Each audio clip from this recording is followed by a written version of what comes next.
A cidade acordou com um sussurro de horror. Não foi um grito, nem uma sirene.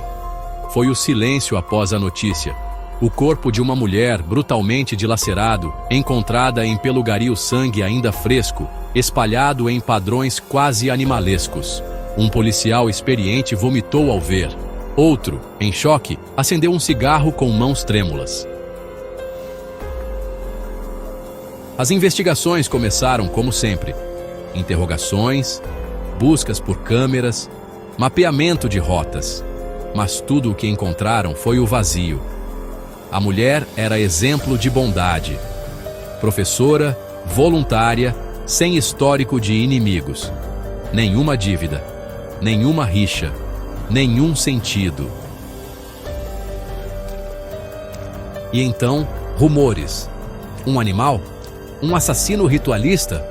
Ou algo que não podia ser nomeado? Enquanto os humanos buscavam explicações humanas, Rafael já sabia. Ele não precisava de provas. Sabia que o cheiro da morte tinha dono. E esse dono agora morava do outro lado da rua. Por isso, ele se calou. E treinou. Nos primeiros dias, a raiva o guiava. Seu corpo, já sobre-humano, tornava-se uma arma. Os socos no saco de areia partiam o couro. As corridas noturnas pela floresta beiravam a velocidade de um carro. Seu reflexo podia acompanhar uma mosca no voo.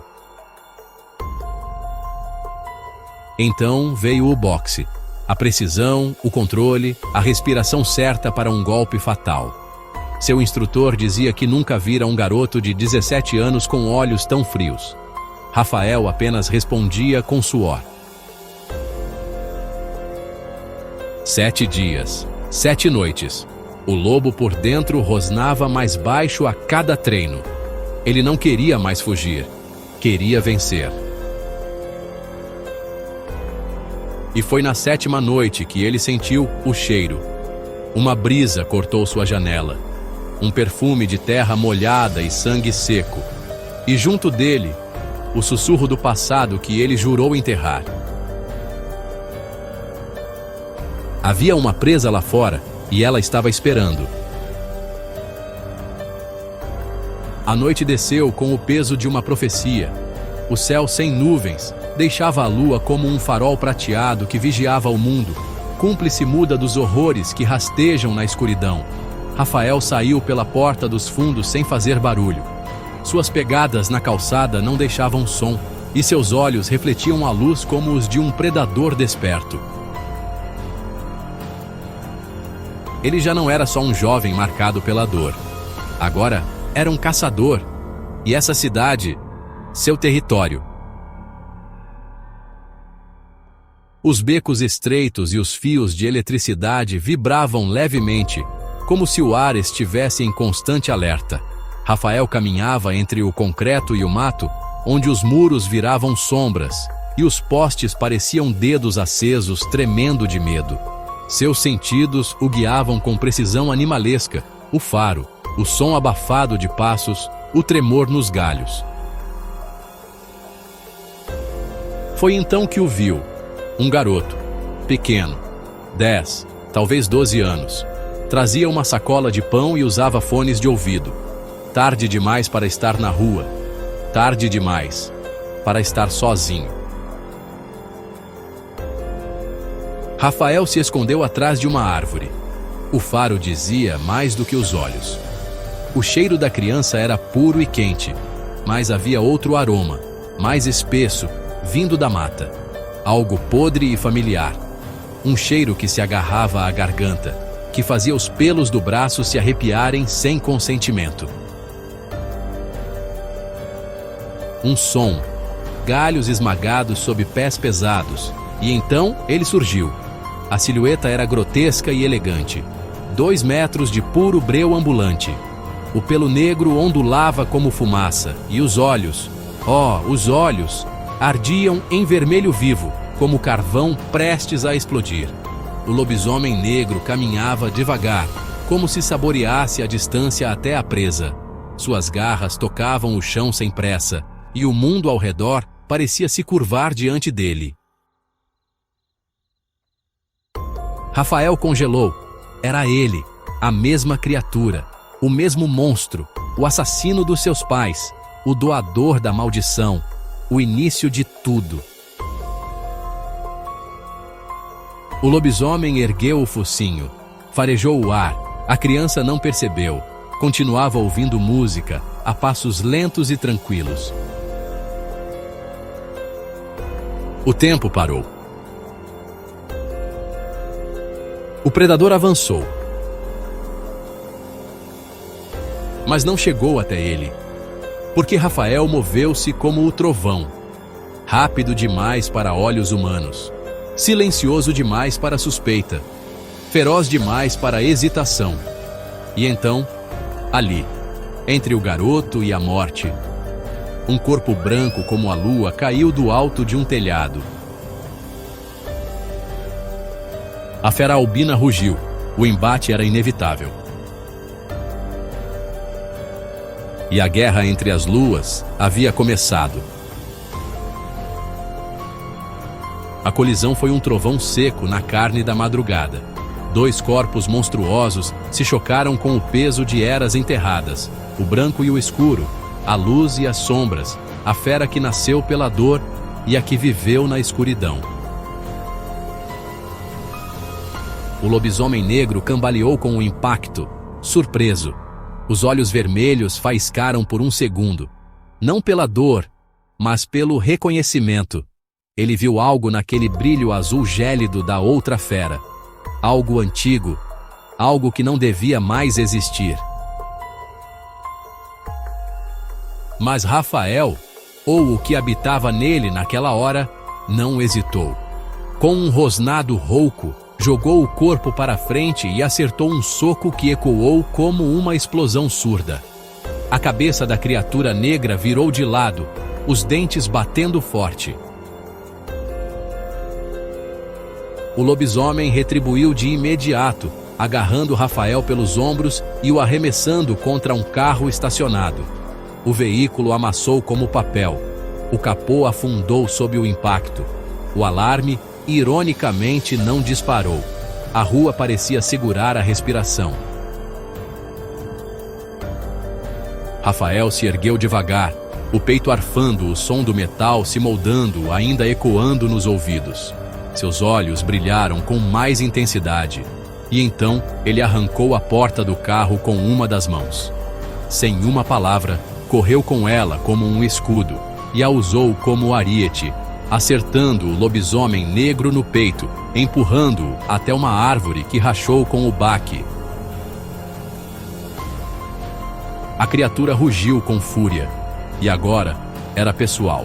Com velocidade que desafiava o ar, Rafael deu um passo à frente, mordeu o ombro esquerdo do lobisomem negro com os mesmos dentes que, anos atrás, haviam rompido sua carne humana. Quase como um símbolo, uma lembrança cruel. O lobisomem negro gritou, e o rugido saiu gutural, selvagem, feral. Porém, as garras negras desceram como lâminas sobre o peito albino. 3 cortes largos rasgaram a carne, deixando um rastro escarlate. Rafael cambaleou, mas não caiu. Com os olhos cerrados e o sangue quente escorrendo, ele sentiu algo despertar. Algo mais antigo do que o ódio. Uma memória, um instinto, algo que o sangue carregava desde a primeira mordida. A criatura diante dele não era só um inimigo. Era o símbolo de tudo que ele perdeu e de tudo que ele podia se tornar se perdesse o controle. O duelo titânico continuava e a lua assistia. O corpo de Rafael rangeu. A força do lobisomem negro parecia não vir apenas dos músculos, mas de uma raiva antiga e profundamente enraizada, como se o próprio ódio tivesse ganhado garras. Rafael se manteve em pé, mas os joelhos falharam por um segundo.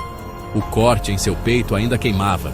Pelo menos, a mordida no ombro pulsava com uma dor estranha. quase simbólica, como uma assinatura regravada na carne, agora do lobo negro. Porém, o lobo negro não sorriu, mas seu olhar parecia zombar. Num instante, a criatura avançou novamente. Rafael tentou reagir, desferindo um soco lateral, mas a fera agarrou seu braço e, com a outra mão, socou seu estômago com violência. O ar deixou os pulmões de Rafael como um suspiro interrompido. E então veio o golpe final. O lobisomem negro deu 2 passos para trás, respirando fundo, como se acumulasse energia. Seus olhos vermelhos arderam. Ele cravou os pés no chão, flexionou os joelhos e, com um grito surdo que reverberou em seu peito, ergueu um fusca estacionado ali perto com as 2 mãos, como se fosse feito de madeira. O tempo parou. Rafael viu o carro se erguer contra o céu. Grotesco, pesado, impossível. E quando o ferro foi arremessado com fúria, tudo o que pôde fazer foi proteger o rosto com os braços cruzados. O impacto foi catastrófico. O carro o atingiu em cheio, lançando Rafael para trás como uma folha em tempestade. Ele cruzou a rua, atravessou um arbusto espinhoso e só parou quando seu corpo bateu contra o tronco de uma árvore, derrubando-a com um estalo seco. Galhos e folhas o envolveram. Poeira, dor, silêncio. O lobisomem negro não foi atrás, não por misericórdia, mas por cansaço. Ele se virou calmamente e desapareceu entre as sombras, deixando apenas o som dos galhos se mexendo e um cheiro amargo de sangue fresco no ar. Horas depois, 5h24 da manhã. Rafael mancava de volta para casa, os músculos tremendo, a respiração difícil e a regeneração lenta como nunca antes. O impacto havia sido muito mais que físico. Era o aviso de que ele ainda não estava pronto, não para aquilo. Atravessou os fundos, entrou pela janela de seu quarto e jogou-se no chão frio. A dor era insuportável, mas o orgulho ferido doía mais. Até que algo fez seu coração parar. O som de passos suaves. A porta da frente se abriu.